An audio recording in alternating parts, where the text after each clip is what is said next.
주님의 이름으로 평안의 인사를 전합니다. 오늘은 성령 강림절 22번째 주일이고 10월 첫째 날 그리고 첫째 주일 예배로 함께 주님께 나아갑니다. 특별히 오늘은 11월을 시작하면서 성찬식을 거행합니다. 성찬식을 통해 예수 그리스도의 십자가 사건에 담겨있는 하나님의 사랑을 기념하며 하나님의 사랑 의지하면서 새로운 한 달을 시작할 수 있기를 간절히 소망합니다.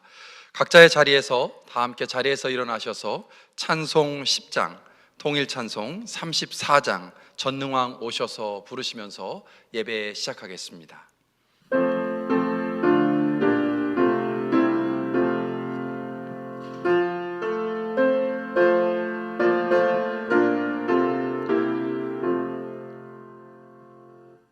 전능왕 오셔서 주 이름 찬송케 하옵소서.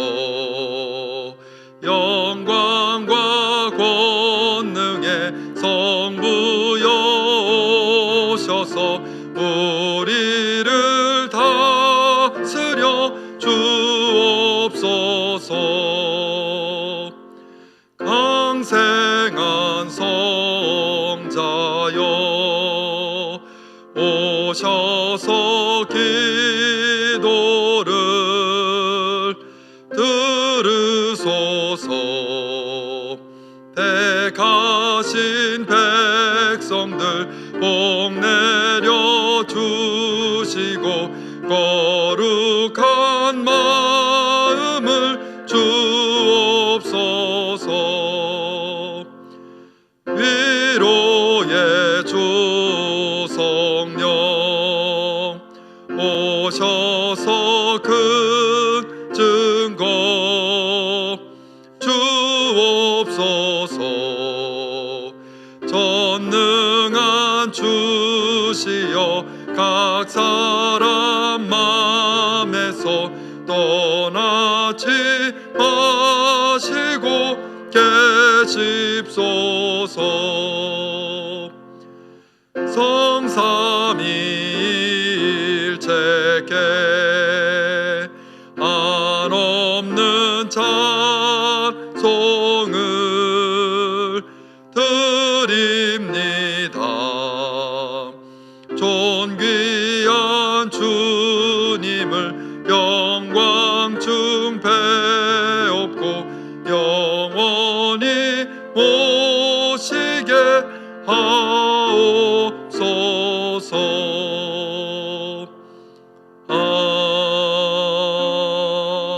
아멘. 주님, 온종일 주님께 부르짖습니다. 우리에게 은혜를 베풀어 주십시오. 진심으로 주님을 우러러 봅니다. 우리의 마음을 기쁨으로 채워 주십시오. 주님은 주님께 부르짖는 사람에게 한없는 사랑을 베푸시는 분이십니다. 아멘. 다 함께 자리에 앉으셔서 마음을 모아서 한 목소리로 회중의 공동기도 올려드리겠습니다. 주님 같은 분이 어디에 또 있습니까? 주님 하신 일을 어느 누가 하겠습니까? 오직 주님만이 홀로 하나님이십니다. 오직 주님께만 경배하고 오직 주님의 이름에 영광을 돌립니다. 주여, 우리의 이 고백을 받아 주시옵소서. 예수님의 이름으로 기도합니다. 아멘.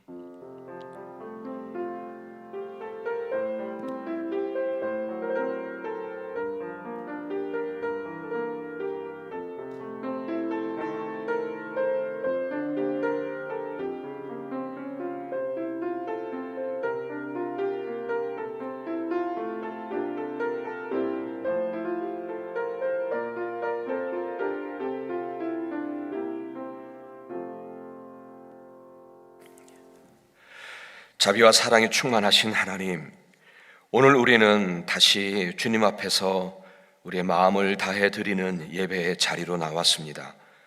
세속의 시간을 멈추고 이제 거룩한 시간을 드리고 있습니다. 우리의 진정한 마음을 들여서 우리의 창조주 하나님께만 경배하는 이 온전한 예배가 되기를 원합니다. 우리 안에 내주하시는 성령님께서 우리의 마음과 생각을 주장해 주셔서 하나님이 찾으시는 진정한 예배자로 오늘 설 수 있도록 주님 우리를 도와주시옵소서. 하나님, 오늘도 주님의 은혜의 보좌 앞에 나아가기 위하여 우리가 죄인임을 주 앞에 고백하며 당신의 긍휼하심을 구합니다. 우리 속에 깊은 악한 생각까지 다 헤아리시는 분이시기에 주님 앞에 우리가 어찌 머리를 들 수 있겠습니까? 세상으로 향했던 그런 마음과 생각들, 그리고 내 안의 욕심과 정욕으로 향해 있던 내 마음과 생각들, 이제는 돌이켜서 하나님께로 향하기를 원합니다. 하나님, 우리는 참 연약하오니 성령님께서 좀 우리를 도와주셔서 언제나 하나님께로 향하는 그런 삶을 살 수 있도록 주님 인도하여 주옵소서. 오늘도 살아 역사하시는 하나님, 이제 3일 후면 미국 대통령 선거가 있습니다. 선거로 인하여 분열과 갈등이 깊어가고 있고 선거 후에도 그 후유증을 염려하는 기사들을 보았습니다. 하나님, 하나님의 개입하심을 간절히 원합니다. 그래서 분열과 갈등이 치유되게 하시고 다시 밝고 유쾌한 날을 주님 허락해 주시기를 또한 간절히 원합니다. 하나님, 이곳에 또 코로나 바이러스 감염자들이 점점 늘어오고 있다고 합니다. 하나님, 오늘도 당신의 전능하심과 선하심을 의지하며 간절히 구하옵나니 하루속히 이 전염병이 멈출 수 있도록 주님 도와주시옵소서. 이로 인하여 병상에서 고통을 당하고 있는 이들과 그리고 홀로 힘겨운 시간들을 보내고 있는 이들을 주님 또한 보살펴 주시옵소서. 하나님, 이제 11월 1일 첫날에 성찬식을 나누면서 이 한 달을 시작합니다. 추워지는 겨울로 들어서고 있는데 하나님, 우리 사랑하는 모든 교우 한 분 한 분에게 당신의 은혜를 부으사 안전하게 하시고 건강하게 하시고 삶의 문제들도 해결받고 또 열려지게 하시고 하나님이 내려주신 은혜에 푹 빠져서 정말 이번 한 달을 감사의 한 달로 채워갔으면 좋겠습니다. 하나님, 우리를 그렇게 감사로 가득할 수 있도록 주님 우리를 도와주시고 인도하여 주옵소서. 그리고 우리 주변에 두신 가난한 이들, 또 삶이 곤고한 이들, 또 좌절과 절망 중에 있는 이들을 우리가 만날 때마다 주님의 사랑을 전달하라는 주님의 뜻임을 깨닫고 정말 따뜻함과 격려와 용기와 소망을 전해주는 그런 예수님 닮은 모습으로 살아갈 수 있도록 도와주시옵소서. 하나님, 오늘도 간절히 구합니다. 질병으로 혹은 암으로 투병하시는 모든 분들을 당신의 선하신 능력으로 임하셔서 약하고 병든 곳을 고쳐주시고 새롭게 해주시고 회복시키시는 능력을 나타나시기를 간절히 원합니다. 정말 주님 역사하여 주옵소서. 또한 오늘도 홀로 계셔야 하는 어르신들을 보살펴 주시고 하나님의 함께 하심을 누리며 사는 그런 삶을 살 수 있도록 주님 도와주시옵소서. 하나님, 오늘도 웨슬리빈 공사 잘 마무리되어 가서 감사하는데 이제 마지막까지 또한 하나님의 보호하심 가운데 잘 마칠 수 있도록 주님 도와주시옵소서. 하나님, 오늘도 당신의 거룩한 말씀을 나눕니다. 정말 부족한 종은 아주 작은 도구입니다. 각각의 마음속에서 내주하여 계시는 성령님께서 당신의 뜻을 밝히 들려주시는 그런 정말 주님의 음성을 듣는 복된 시간 될 수 있도록 인도하여 주옵소서. 하나님, 오늘도 이 예배가 온전하게 주님만을 영화롭게 하는 진정한 예배가 되기를 간절히 원합니다. 여러분, 지금 이 시간에는 정말 우리들이 직접 십자가 앞에 나아가서 우리의 죄인됨을 고백하는 시간을 갖기를 원합니다. 침묵 가운데 우리 주님의 긍휼과 은혜를 구하면서 십자가 앞에 나아가겠습니다. 함께 기도합니다.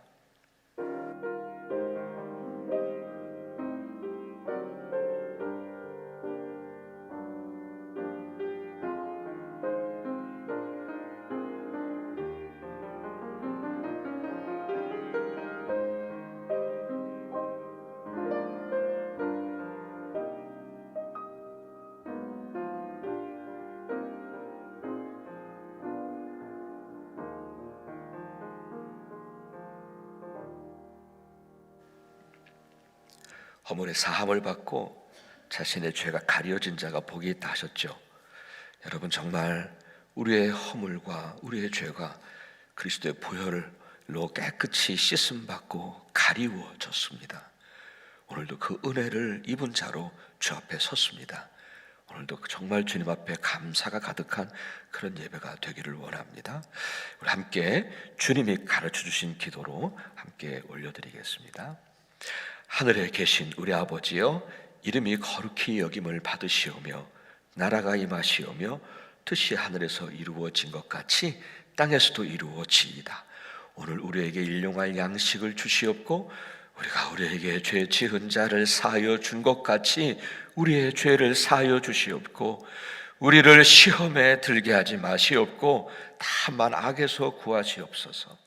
나라와 권세와 영광이 아버지께 영원히 있사옵나이다. 아멘.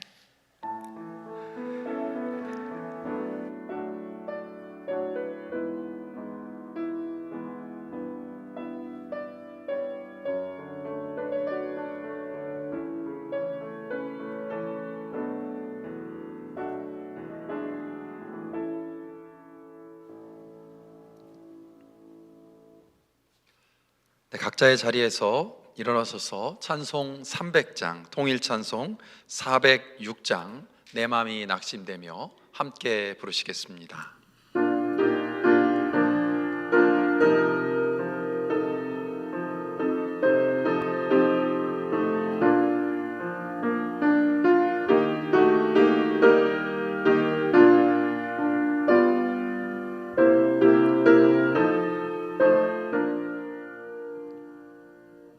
내 맘이 낙심되며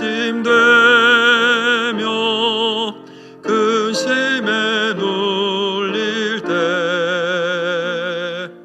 주께서 내게 오사 위로해 주시네. 가는 길 캄캄하고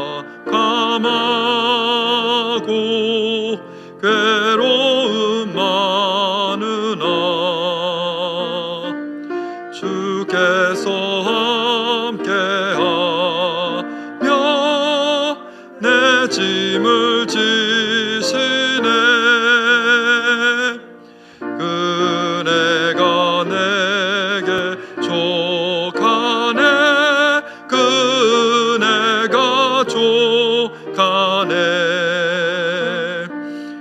괴로운 세상 지날 때 그네가 족하네.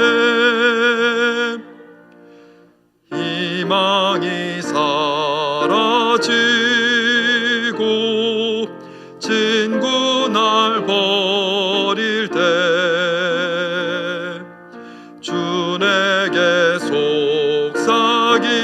속삭이며 새 희망 주시네. 싸움이 맹렬하여 두려워 떨 때에 승리의 왕이 되신 주 음성 들리네. 그네가 내게 족하네. 그네가 족하네. 이 괴로운 세상 지날 때 그네가 족하네. 번민이 가득 차고 물이 흐를 때 주 나의 곁에 오사 위로해 주시네. 환난이 닥쳐와서 어려움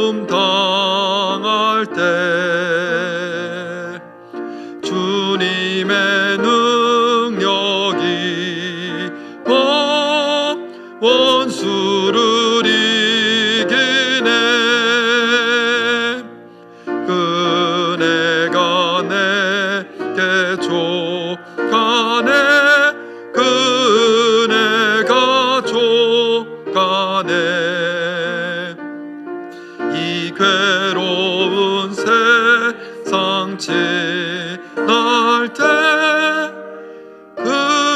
은혜가 족하네. 다 함께 자리에 앉으시기 바랍니다.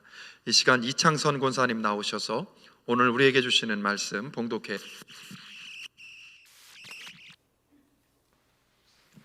오늘 우리에게 주시는 하나님의 말씀은 에베소서 3장 14절부터 21절까지입니다. 그럼 말씀을 봉독하겠습니다. 그러므로 나는 아버지께 무릎을 꿇고 빕니다. 아버지께서는 하늘과 땅에 있는 각 족속에게 이름을 붙여주신 분이십니다. 아버지께서 그분의 영광의 풍성하심을 따라 그분의 성령을 통하여 여러분의 속 사람을 능력으로 강건하게 하여 주시고 믿음으로 말미암아 그리스도를 여러분의 마음속에 머물러 계시게 하여 주시기를 빕니다. 여러분이 사랑 속에 뿌리를 받고 터를 잡아서 모든 성도와 함께 여러분이 그리스도의 사랑의 너비와 길이와 높이와 깊이가 어떠한지를 깨달을 수 있게 되고 지식을 초월하는 그리스도의 사랑을 알게 되기를 빕니다. 그리하여 하나님의 온갖 충만하심으로 여러분이 충만하여지기를 바랍니다. 우리 가운데서 일하시는 능력을 따라 우리가 구하거나 생각하는 것 이상으로 더욱 넘치게 주실 수 있는 분에게 교회 안에서와 그리스도 예수 안에서 영광이 대대로 영원 무궁하도록 있기를 빕니다. 아멘. 이는 하나님의 말씀입니다.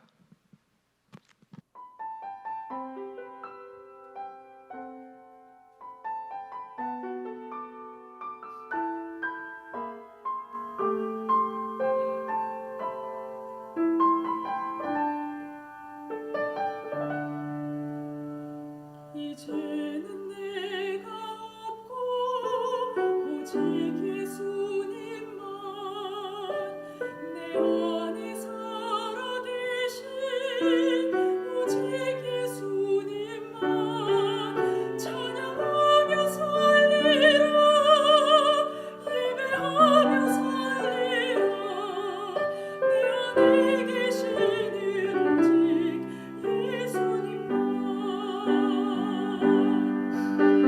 이제는 내가 없고 오직 예수님만 내 안에 살아계신 오직 예수님만 찬양하며 살리라 예배하며 살리라 내 안에 계시는 오직 예수님만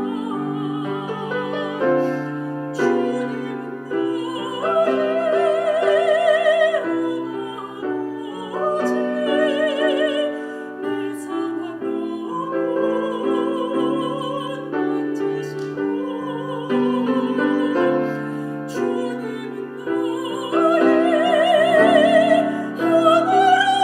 하늘아버지 나의 모든 것 주님께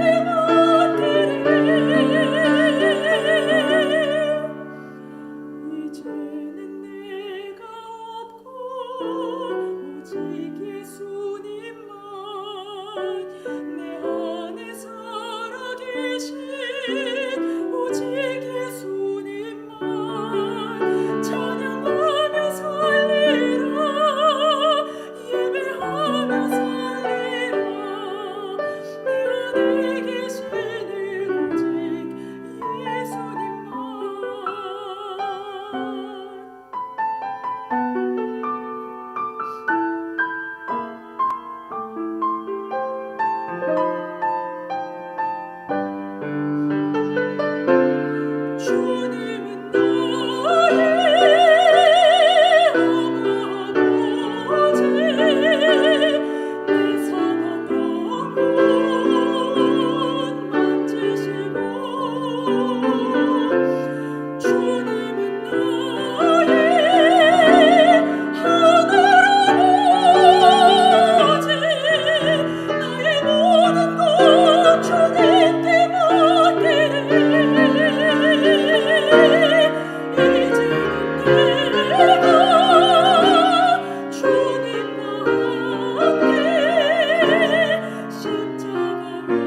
아멘. 예, 내 안에 내가 죽고 내가 없고 오직 예수님만 살아계시기를 바라는 마음으로 찬양을 들었습니다. 감사합니다. 오늘 말씀을 나누기 전에요, 여러분과 나누고 싶은 이야기가 하나 있습니다. 어제 그 할로윈 데이였기 때문에 그 청장년하고 어린이 사역부에서 드라이브 트루로 해가지고 바베큐를 나누어주고 또 아이들에게는 또 캔디와 또 교육 재료들을 나누어주고 하는, 또 사진도 찍고 하는 그런 행사가 있었습니다. 정말 많은 청장년 가정들이 다녀갔는데요, 교회 주차장이 오랜만에 차들로 꽉 차 있었습니다. 또 몇 분의 장로님들도 나오셔서 자원해서 봉사해 주셨고, 또 주차장에서는 인사하는 소리, 또 웃고 또 떠드는 소리로 이렇게 참 보기 좋았습니다. 마지막에는 청장년 몇 분이 이렇게 그 바베큐를 해서 도시락을 나누어 주었는데 정말 맛있게 보였어요. 정말 맛있게 보였어요, 고기가. 그런데 이제 모자랄까 걱정할 정도였어요. 저도 사실 배가 많이 고파가지고 먹고는 싶었는데 봉사하시는 분들에게 다 돌아가지 않을 것 같아서 제가 그냥 살짝 피해가지고 사무실로 돌아왔습니다. 정말 오랜만에 얼굴을 본 청장년들도 있었습니다. 그래서 모두들 도대체 어디에서 살고 있나, 어디에 있나 했는데 여전히 그 자리를 지켜주고 있더라고요. 참 감사했고 감동에 대해서 여러분과 함께 나누었습니다. 후에 영상이라도 여러분과 함께 나눌 수 있으면 그럴 기회가 있으면 좋겠습니다. 예, 이제 오늘 말씀을 나누겠습니다. 오늘 본문은 사도 바울의 기도지 않아요. 에베소 교회 교인들을 위해서 드렸던 기도였습니다. 오늘 그 기도 내용이 쭉 나와 있는데 그 중에서 오늘은 그 기도 내용을 한 두 번에 걸쳐서 말씀을 나누려고 합니다. 근데 오늘은 우선 16절까지만 보겠습니다. 14절을 이렇게 시작합니다. 그러므로 나는 아버지께 무릎을 꿇고 빕니다. 이렇게 시작을 해요. 저는 이 구절을 쉽게 넘길 수가 없었습니다. 왜냐하면 이 구절은 사도 바울의 그 간절한 마음을 보았기 때문입니다. 여기서 그러므로라고 하는 것은 앞에 부분과 연관이 된다는 얘기잖아요. 근데 앞에 부분과 연관을 지어서 생각해 볼 때 이런 의미라고 생각했어요. 나는 이방인인 여러분을 위해서 복음을 섬기는 일꾼으로 부름을 받고 사역을 하다가 이렇게 지금 내가 감옥에 갇혀 있습니다. 나는 그토록 여러분을 사랑하고 있습니다. 그러므로 나는 이제 그 마음으로 여러분을 위해서 기도합니다. 라고 그렇게 처음에 시작을 하는 것 같아요. 여러분 생각해 보세요. 정말 목숨을 걸고 그는 이방인을 위한 사역을 했던 사람이었습니다. 그런 사도 바울이 그들을 위해서 기도한다고 할 때에 그 마음이 얼마나 진실하고 얼마나 간절했을까요? 사랑하는 여러분, 저는 우리가 드리는 그 모든 기도들마다 다 이러했으면 좋겠습니다. 모든 기도들마다 정말 진실하고 순전하고 간절한 기도를 드려야 한다고 생각합니다. 지난 7월에 어떤 교인분이 제게 이메일로 하나님도 웃으시는 기도라고 하는 글을 보내주셨어요. 읽어보았는데요, 아마도 여기 계신 분들 중에도 읽으신 분들이 많이 계시리라고 생각합니다. 내용은 아이들의 기도한 거예요. 정말 아이들이 거짓없는 그 순수한 기도였어요. 저는 그 아이들의 때묻지 않은 그 기도들을 읽으면서 많이 웃었습니다. 정말 하나님도 그 거짓없는 기도에 환하게 웃으실 것 같아요. 몇 가지만 읽어드릴게요. 이렇게 첫 번째 읽어드립니다. 사랑하는 하나님, 오른쪽 뺨을 맞으면 왼쪽 뺨도 대라는 거 잘 알겠어요. 그런데 하나님, 여동생이 눈을 찌르면 어떻게 하시겠어요? 이렇게 기도를 합니다. 또 하나 읽어드릴게요. 하나님, 요나와 고래 이야기를 들었어요. 고래가 요나를 한 입에 삼켜버렸대요. 참 재밌었어요. 그런데 우리 아빠는 그 이야기가 뻥이래요. 정말 못 말리는 아빠예요. 뭐 이런 기도. 하나만 더 읽어드릴게요. 하나님, 지난주에 뉴욕에 갔을 때 성 패트릭 그 교회를 가보았어요. 하나님은 아주 의리의리한 집에서 사시던데요. 이렇게. 여러분 어떠세요? 아이들의 이렇게 때묻지 않은 순전한 기도를 듣기만 해도 내 영혼까지 맑아지는 것 같다는 생각을 하지 않으셨습니까? 예수님께서 이런 어린아이와 같이 되지 아니하면 하나님 나라에 들어갈 수 없다라고 하는 말이 보다 더 가깝게 들려집니다. 예, 화려한 기도의 언어가 아니더라도 하나님은요, 이렇게 진실하고 때묻지 않은 하나님을 향하여 그런 기도를 받으시는 분이시겠죠? 여러분, 정말 기도는요, 이렇게 진실하고 세상과 욕심에 때묻지 않은 순전함으로 하나님 앞에 이렇게 간절함으로 드려야 할 줄 믿습니다. 왜 그래야 할까요?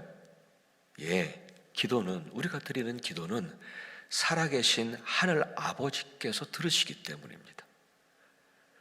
우리가 그분께 기도하는 것이기 때문입니다. 하나님은 그런 진실한 기도를 듣기를 원하시는 분이시기 때문입니다. 그리고 그분은 그 기도를 통해서, 그 진실한 기도를 통해서 당신의 선하신 능력을 나타내실 것입니다. 오늘 14절에서 보세요. 사도 바울은 아버지께 기도합니다라고 말합니다. 예, 살아계신 하늘 아버지께서 들으시기 때문에 그만큼 진실하게, 그만큼 순전하고, 그만큼 간절하게 기도했을 거예요. 여러분, 우리는 말로 기도를 하지요. 하지만 하나님은요, 우리 말을 들으시는 분이 아니시잖아요. 그렇죠? 우리 안에 깊은 마음을 살피신 분이시기 때문에 그 깊은 마음을 살피시고 들으시는 분이시잖아요. 우리가 어떻게 하나님을 속일 수 있겠습니까? 우리가 만약에 하나님이 들으신다는 생각을 하지 않고 기도하는 것은 기도가 아니에요. 대상이 없는 기도니까. 근데 하나님이 들으신다고 하는 생각을 하면서 기도하는 것은 내가 어떻게 하나님을 속일 수 있겠어요? 그렇죠? 정말 진실하고, 이 사도 바울이 정말 가지고 있었던 그 마음의 기도, 그렇게도 진실하고 간절했던 그 사도 바울의 기도처럼 우리의 기도 말 한마디 한마디가 정말 진실하게, 그리고 세상과 욕심에 때묻지 않고 간절하게 드려지는 기도이면 좋겠습니다. 계속해서 14절 속에서도 보면 사도 바울의 간절함을 표현하고 있는 또 하나의 단어가, 또 하나의 표현이 나와요. 그게 바로 뭐냐면 무릎을 꿇고라고 하는 표현입니다. 그러니까 아버지께 무릎을 꿇고 기도합니다. 저는 이 무릎을 꿇는 거 이렇게 말씀을 드리고 싶어요. 하나님을 경외하는 마음, 그리고 전적인 의지의 마음으로 꽉 차 있을 때, 제가 그렇게 썼어요. 꽉 차 있을 때, 뭐 충만하다, 뭐 이런 표현보다는 꽉 차 있을 때라는 표현이 훨씬 더 우리한테 가깝게 느껴질 수 있을 것 같아서 표현을 그렇게 했어요. 하나님을 경외하는 마음으로 꽉 차 있을 때, 하나님께 전적으로 의지하고 싶은 마음으로 꽉 차 있을 때 자연스럽게 표현되어지는 경건의 모습, 경건의 행위라고는 그렇게 말씀드릴 수 있습니다. 그래요, 이렇게 무릎을 꿇는 것과 같은 이런 경건한 행위들은요, 물론 남에게 보이려고 하는 위선과 가식적인 거 말고요, 이러한 경건의 행위들은요, 우리의 마음과 영혼을 하나님께 더 집중할 수 있도록 도와줍니다. 그래서 영적으로 큰 유익이 돼요. 우리가 뭐 무릎을 꿇으세요, 우리가 뭐 이렇게 좀 마음을 좀 경건하게 좀 잡고 이렇게 하세요, 이런 얘기를 하는 것은 보기 좋으라고 하는 게 아니라, 그런 경건한 삶, 경건한 모습을 통해서, 경건한 행위를 통해서 하나님께 더 우리를 집중시킬 수가 있으니까 참 우리에게 영적인 큰 유익이 되거든요. 제가 군대를 제대한 후에 4학년으로 복학을 하게 됐어요. 그런데 한 몇 주간의 그 여유가 있었어요. 복학하기 전에. 겨울이었는데, 근데 어머니는 제가 좀 여유가 있으니까, 그때 이제 겨울이니까 기도원에서 하는 대학생 집회가 있었어요. 청년 집회가. 거기를 좀 다녀오라고 하셔서 그 당시에 믿음의 집 기도원이라고 있었어요. 지금은 이름이 좀 달라진 것 같아요. 믿음의 집 기도원을 갔었어요. 근데 그때 일주일 집회였는데 제가 솔직히 금요일 날 오전까지도 기도원에 온 것을 후회했어요. 괜히 왔다, 좀 내려갈까 말까, 뭐 이런 생각. 수없이 마음으로 갈등을 하면서 있었어요. 그 찬양팀이 앞에 부분에 늘 찬양팀이 나와서 막 찬양하는데 좀 너무 요란스러웠어요. 그리고 인도자가 자꾸 손을 올리라고 하는 게 너무 부담스러웠어요. 그리고 너무 감정적인 것 같았고, 그래서 좀 싫었어요. 군대 갔다 온 사람이, 군대 갔다 제대한 지 얼마 안 된 사람이 거기에 너무 싫었어요. 메시지도 별로 다가오지도 않았고. 근데 제가 내일 토요일이면 내려가야 되는데 집으로, 저도 답답하더라고요. 이거 마음이 답답하더라고요. 근데 그날 금요일 날이죠. 그날 오전에 그렇게 끝나고 점심을 그냥 먹었어요. 점심 먹고. 그러니까 제 마음이 그러니까 사람들을 잘 안 만났어요. 일주일 동안 있는데도 기억에 남는 사람도 없어요. 그냥 친하게 지내던 사람도 없고. 그러니까 혼자 점심 먹고 다시 집회가 있었다고 하니까 그냥 한쪽 구석에 앉아서 기다리고 있었어요. 이전과 동일하게 또 앞에 부분에 나와서 또 찬양 인도하고, 찬양팀들이 얼마나 뜨겁게 인도하는지 몰라요. 저는 그냥 가사를 보면서 찬양을 함께 따라 불렀죠. 그러던 중에 제 마음에 어느 순간이에요. 생각도 안 하고 어떤 상황이 있었던 것도 아니고, 그냥 갑자기 제 생각 속에 어떤 생각이 들었냐면, 막 야단 났잖아요. 옆에서 손 들고. 근데 저 청년들이 저렇게 손을 들고 난리도 아닌데, 정말 저 사람들이 나보다 더 주님을 사랑한단 말인가? 이런 약간의 질투가 섞인 생각이 들더라고요. 아마 후에 그냥 저는 생각하기에 이게 성령님이 주신 생각인가 보다, 그런 생각이 들었어요. 저는 그 생각을 하면서 제가 천천히 한번 오른손을 들어봤어요. 그런데 제 손이 올라간 그때에 제 속에 견고한 진이 무너지는 것 같았어요. 여러분, 얼마나 자유했는지 몰라요. 그 후에 정말 자유했어요. 그때부터 저는 찬양하면서 정말 펑펑 울었어요. 찬양할 때마다 손 들고 찬양했죠. 찬양 시간이 너무 짧았어요. 제가 손을 든 사건은요, 저는 그렇게 생각합니다. 저의 자존심, 저의 주장, 저의 교만을 포기하고 하나님께 항복했던 사건이었다고 생각했습니다. 저는 그래서 영어 그 찬양 가사 중에 surrender라고 하는 그 찬양 가사가 참 좋아요. surrender, 완전 나를 항복하는 거예요, 하나님 앞에. 그러고 나서 저는 어떻게 됐는지 모르겠지만 저는 찬양을 인도하는 사람으로 되어 있더라고요. 그 후에 사실 지금도 찬양 인도를 하게 되면 아마 다음 주에 11월 11일 날 찬양 인도를 하게 되는데, 수요 찬양과 기도하자는데, 그때도 마찬가지일 거예요. 찬양 인도를 하면서도 저는 교인들께 손을 들라는 얘기를 잘 못해요. 제가 그것이 얼마나 어색했는지를 알기 때문에. 하지만 여러분, 이런 신앙적인 행위, 경건한 행위들은 때때로 우리의 마음과 영혼을 이렇게 온전하게 주님께 향하도록 도와줍니다. 그래서 여러분, 요한 웨슬레 목사님도 새벽마다 무릎을 꿇었던 분이셨어요. 그냥 우리 기도할 수 있죠. 편안하게 앉아서, 의자에 앉아서도 할 수 있고. 근데 그분은 늘 무릎을 꿇었던 분이셨어요. 여러분, 그리고 미국 대부흥기에는 기도의 사람들의 모습이 어떻게 나오는지 아세요? 그냥 집회하기 전에 일주일 전에 기도의 사람들이 모여서 기도를 할 때 그냥 자그마한 여인숙 같은 데다 들어가가지고 일주일 동안 먼저 기도를 하는데요, 기도하는 모습이 어떻게 묘사가 되어졌냐면 이마를 땅에 대요. 그냥 무릎만 꿇은 게 아니라 이마를 땅에 대고 그렇게 기도했던 사람들이었어요. 그게 위선과 가식이었을까요? 아니요. 여러분, 혹 집에서든지 어디서든지 기도하실 때 가능하시면 무릎을 꿇는 것도 좋습니다. 아니면은 나의 자세를 좀 경건하게 해보십시오. 지금 여러분들이 예배를 드리시는 것처럼 말이죠. 그리고 또 찬양하실 때도 때때로는 마음에 감동이 오면 손을 한번 들어보셔도 좋아요. 저는 손 들라고 하진 않을 테니까 손을 들어도 좋아요. 뭐 눈을 감아도 좋아요. 어쩌면 그것이 저 같은 경험을 하는 분들은, 어떤 분들에게는 하늘 아버지께 항복하는 표시가 될 수도 있을 거예요. 계속해서 여러분 15절에서는요 사도 바울이 하는 얘기는 뭐냐면, 내가 지금 이렇게 무릎을 꿇고 기도를 드리고 있는 그 아버지는 바로 이런 분입니다 라고 그렇게 말하고 있어요. 읽어드리겠습니다. 15절입니다. 아버지께서는 하늘과 땅에 있는 각 족속에게 이름을 붙여 주신 분입니다. 내가 지금 기도드리는 분은 이런 분이에요 라고 얘기하죠. 여기서 하나님께서 이름을 붙여주신다는 말은 그분의 능력과 그분의 사랑을 나타내는 것으로 볼 수 있습니다.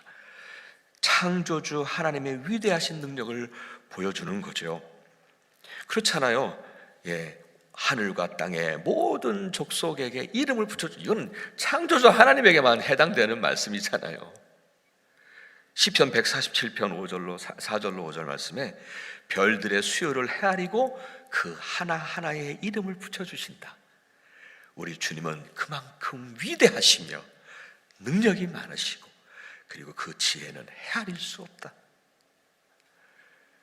그 하나하나에게 이름을 붙여주시는 그분 창조주 하나님, 위대하시며 능력이 많으시며 그분의 지혜는 무궁하신 분, 바로 그분께 나는 기도합니다. 당신들을 위해서. 또 하나는 이사야서 40장 26절 이하에 보면은, 하반절 이하에 보면 이렇게 말씀합니다.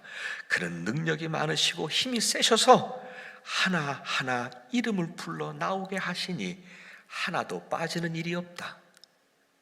이 구절은 물론 하나님의 위대한 능력도 말씀하는 것이지만은 또한 당신의 백성들을 하나하나 한 사람 한 사람 그 사정을 따라 보살펴 주시는 분이시라는 거죠. 하나님의 사랑을 느낄 수 있어요. 하나님의 이름을 부르신다는 그 표현 속에는. 그렇습니다. 사도 바울이 지금 당신들을 위해서 기도드리고 있는 그 하나님 아버지는 바로 이런 분이세요. 천지를 창조하신 위대하신 하나님이시며 능력이 많으시며 힘이 세시며 지혜가 무궁하신 아버지시며, 또한 그분은 나의 이름까지 불러주시고 나를 세밀하게 보살펴 주시는 나의 아버지이십니다.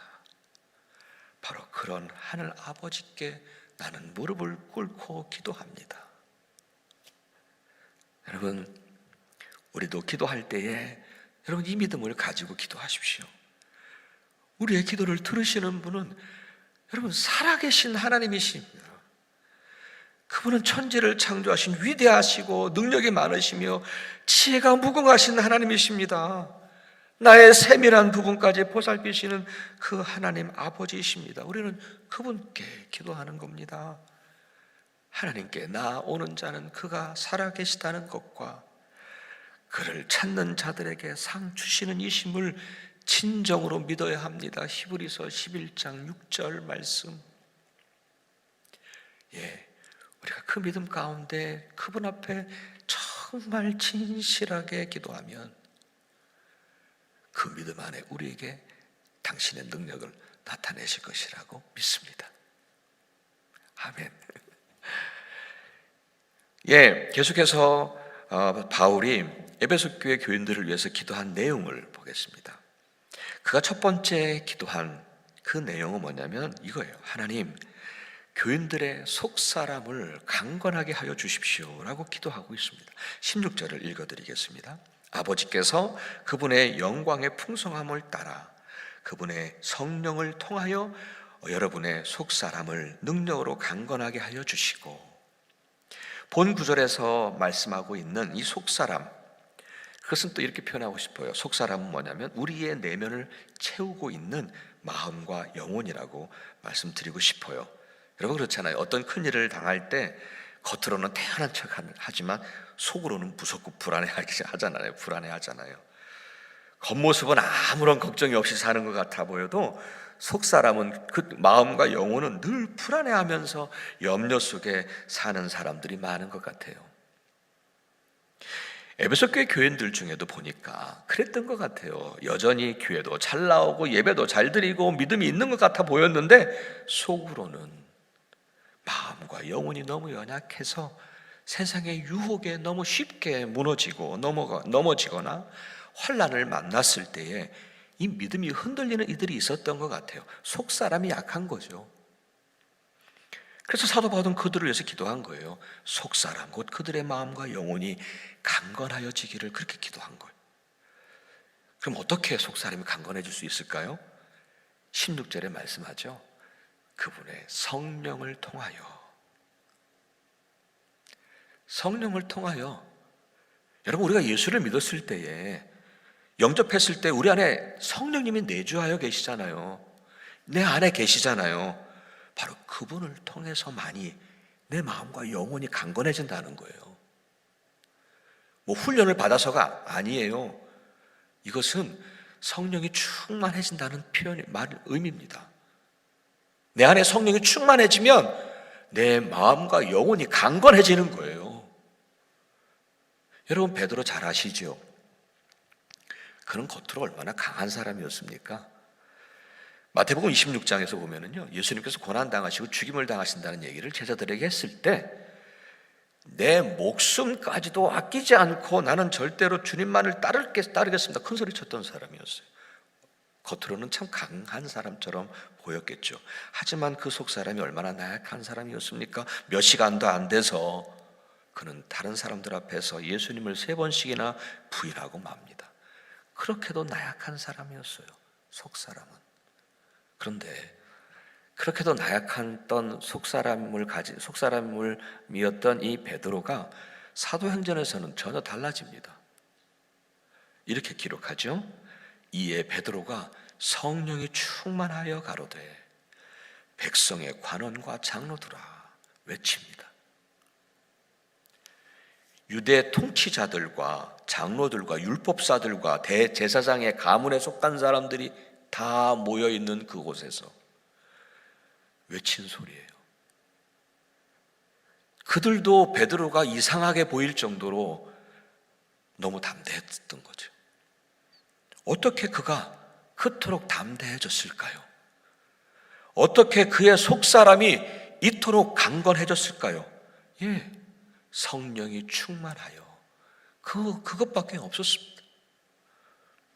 여러분, 우리도 마찬가지입니다. 우리가 성령에 충만하면 우리의 마음과 영혼이 이처럼 강건해지고 강해진다는 말씀입니다. 여러분, 갈라디아서 5장 22절 잘 알고 계시는 성령의 9가지 열매가 나옵니다. 오직 성령의 열매는 사랑과 기쁨과 화평과 오래 참음과 자비와 착함과 충성과 온유와 절제입니다.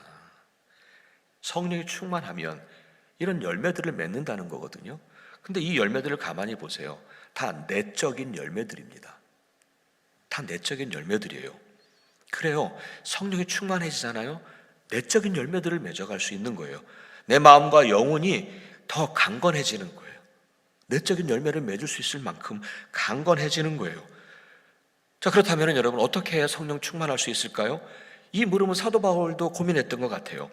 그도 우리와 똑같이 자기 안에 성령의 소욕과 육체의 소욕이 계속 항상 싸우고 있었으니까요. 근데 그가 그럴 때마다 깨달았던 것은 뭐냐면, 내가 육의 것을 따르면 나는 죽지만 하나님의 영으로 인도함을 받는 사람들, 곧 성령 충만한 사람들은 또다시 두려움에 빠뜨리는 종의 영을 받지 않았다, 이렇게 말합니다. 무슨 얘기입니까? 예, 정말 성령으로 인도함 받고 성령의 충만함을 받은 사람들은요, 다시는 두려움에 빠지고 불안해하지 않는다는 거예요. 강건해진다는 거예요. 강건해진다는 거예요, 여러분. 그래요, 우리 안에도 항상 육의 것을 따르려고 하는 마음과 성령님의 인도하심을 따르는 마음이 항상 충돌을 하는데, 사도 바울이 경험했던 것처럼 우리는 그 안에서 항상 갈등할 때가 많잖아요. 그런데 그럴 때에 성령님이 이렇게 하라는 감동을 주실 때 나 자신을 내려놓는 겁니다.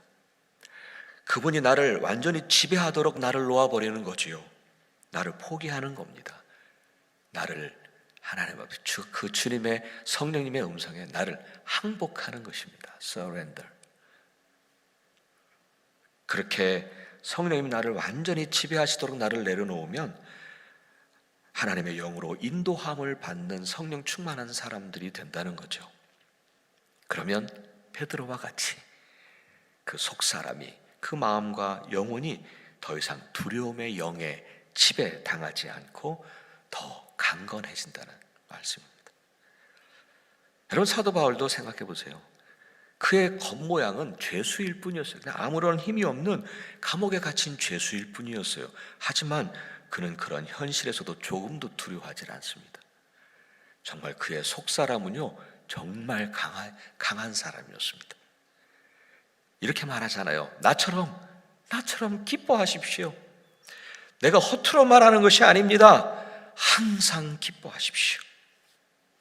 그러므로 여러분, 아무것도 염려하지 말고 모든 일을 오직 기도와 간구로 하고 여러분이 바라는 것을 감사하는 마음으로 하나님께 아뢰십시오. 그리하면 사람의 헤아림을 뛰어넘는 하나님의 평강이 여러분의 마음과 생각을 그리스도 예수 안에서 지켜주실 것입니다. 네. 우리도 이렇게 속사람이 강하면 좋겠습니다. 특별히 어려운 시기를 지나는 지금 여러분의 속사람이 강건했으면 좋겠습니다. 사랑하는 여러분, 오늘 말씀은 제가 이제 마지막으로 여러분들을 위해서 기도하는 것으로 이렇게 마무리하고 싶습니다. 여러분, 우리는 참으로 어려운 시기를 지금 지나고 있습니다. 이런 상황이 길어지다 보니까 정서적으로나 영적으로나 힘겨워하시는 분들이 있는 줄 압니다. 우리가 이때에 더 속사람이 강건해야 이겨갈 수가 있거든요. 그래서 이 시간에 여러분을 축복하면서 기도하기를 원합니다. 그래서 이 기도하는 것으로 오늘 이 설교를 마치도록 하겠습니다. 여러분, 이 시간에 모두 눈을 감으시고 제가 기도 드리겠습니다. 기도합니다. 천지를 지으신 위대하신 우리 하나님 아버지, 그리고 우리의 각각의 이름을 부르시면서 세밀하게 보살펴 주시는 우리의 하늘 아버지, 이 시간에 간절히 구하옵나니 우리 모두가 성령으로 충만하여져서 우리 속사람이 더욱 강건해지기를 간절히 원합니다. 그래서 우리 모두가 다 이 어려운 날들을 넉넉히 이기게 하시고 당신의 보살피는 은혜로 쓰러지지 말게 하시고 필요를 공급해 주시는 은혜를 얻으며 감사가 가득하게 하시고 모든 현실을 뛰어넘는 하나님의 평강을 누리고 살며 그렇게 주의 은혜 안에 살다가 다시 기쁨 중에 서로 모여서 주 앞에서 즐거이 예배드릴 수 있도록 우리를 축복하시고 그리고 우리를 인도하여 주옵소서.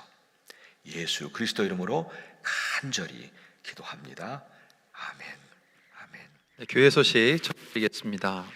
온라인을 통해서 함께 예배 드리고 계신데요. 교회에서 드려지는 예배와 기도회는 교회 홈페이지 그리고 유튜브를 통해서 방송되고 있습니다. 혹시라도 어느 한쪽의 방송에 문제가 생기시면 홈페이지 또는 유튜브 다른 쪽으로 이동하셔서 예배와 기도회 계속 이어주시기를 부탁드립니다. 현장 예배 재개에 대한 안내 또 드리겠습니다. 매월 셋째 주일 한 달에 한 번 12시 예배는 인퍼슨 예배로 현장 예배로 드립니다. 둘째 주일 목요일까지 이메일로 신청해 주시면 함께 하실 수 있습니다. 또 매 주일 1부, 2부 예배 때는 본당 옆에 있는 영유아실에서 현장 예배 함께 하실 수 있습니다. 인원 제한은 2명입니다. 매주 목요일까지 신청해 주시면 함께 예배 드리실 수 있도록 도와드리겠습니다. 오늘까지 신청을 받습니다. 11월 1일 오늘까지 신청을 받고 이제 내일부터 주문을 해서 여러분에게 자세한 안내를 또 해드릴 예정이라고 합니다. 이메일로 어떻게 픽업하실 수 있는지 받아보실 수 있는지 안내를 하신다고 합니다. 특별히 65세 이상 되신 어르신들이 100불 이상 주문하시면 교회에 오셔서 픽업하지 않으셔도 댁으로 무료로 배송해 드릴 예정입니다. 오늘까지 신청받고 이제 시행하게 되는 여선교 온라인 바자 마지막까지 관심 갖고 함께 해주시기를 부탁드립니다. 이번 주 수요일 저녁 7시에는 줌을 통해서 우리 교회 개별 구역회가 예정되어 있습니다. 주보에 보시면 회의의 아이디와 패스코드가 안내되어 있습니다. 참여하셔서 함께 교회를 위해서 의논하고 기도하는 시간 되기를 소망합니다. 11월 11일 수요일 저녁 8시에 수요 온라인 특별 기도회 준비하고 있습니다. 온라인으로 함께 찬양하고 기도하는 시간일 텐데요. 오늘 드리는 예배처럼 교회 홈페이지와 유튜브를 통해서 접속하셔서 함께 하실 수 있습니다. 세례 입교 신청에 대한 안내를 드립니다. 다가오는 성탄절에 세례, 성인 세례, 유아 세례를 포함합니다. 세례와 입교 교육을 받기를 원하시는 분들은 사무실로 신청해 주시기를 바랍니다. 11월 22일까지 신청받고 또 교육하는 시간을 갖습니다. 세례식은 성탄절에 세례 대상자와 가족들만 이 교회에 참석하셔서 함께 할 예정입니다. 성인 세례 입교 교육은 2번에 걸쳐서 줌을 통해서 진행할 예정이고요. 유아 세례 교육은 1번 줌을 통해서 진행할 예정입니다. 선교 역사책 그리고 다락방 11월, 12월호가 교회 사무실에 준비되어 있습니다. 필요하신 분들은 사무실로 연락하시면 도와드리고 또 댁으로 배송해 드리도록 하겠습니다. 교우 소식입니다. 유형영 장로님 어머님께서 소천하셔서 지금 장례 절차가 진행 중에 있습니다. 10월 29일 날 한국에서 소천하셨는데요. 유형영 장로님, 윤인숙 권사님 한국을 방문 중이십니다. 모든 장례 절차 잘 진행될 수 있도록 안전한 여정이 될 수 있도록 기도로 함께 해주시기를 부탁드립니다. 이 시간 다 함께 각자의 자리에서 일어나셔서 찬송 430장, 통일 찬송 456장 부르신 후에 담임 목사님의 축복 파송 기도로 오늘 예배를 마치겠습니다.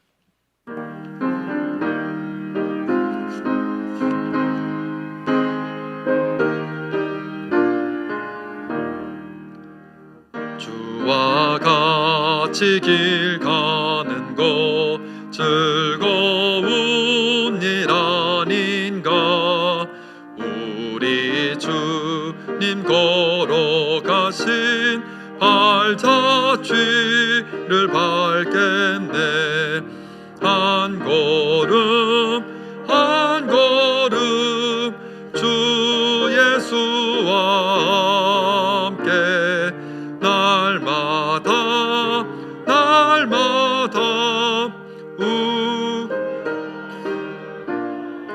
우리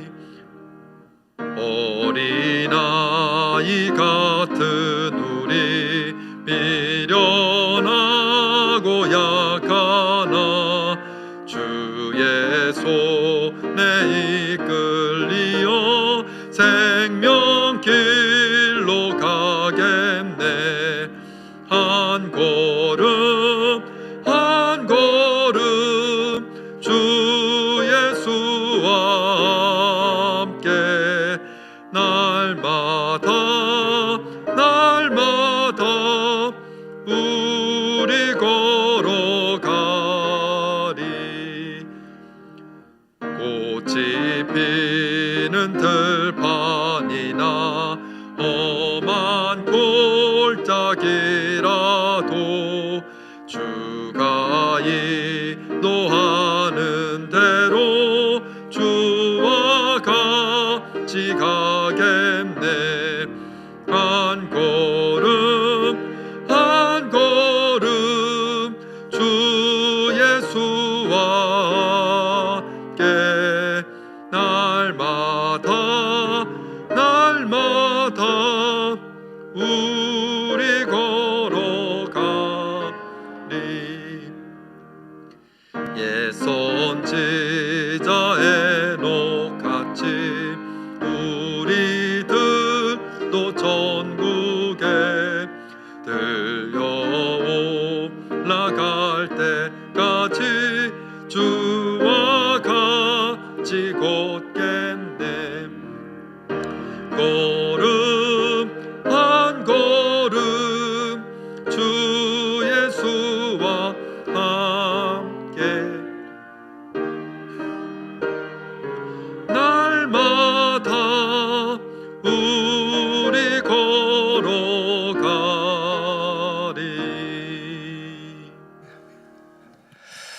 하나님, 정말 이 어려운 시기를 지나는 모든 이들 한 분 한 분을 주님께서 꼭 붙잡으사 하나님 정말 성령 충만하게 해주시기를 간절히 원하고 도와주시기를 원하고, 그래서 정말 속사람이 강건해서 이 어려운 시기를 넉넉히 이겨나가고 승리하시는 모든 분들 될 수 있도록 주님 도와주시옵소서.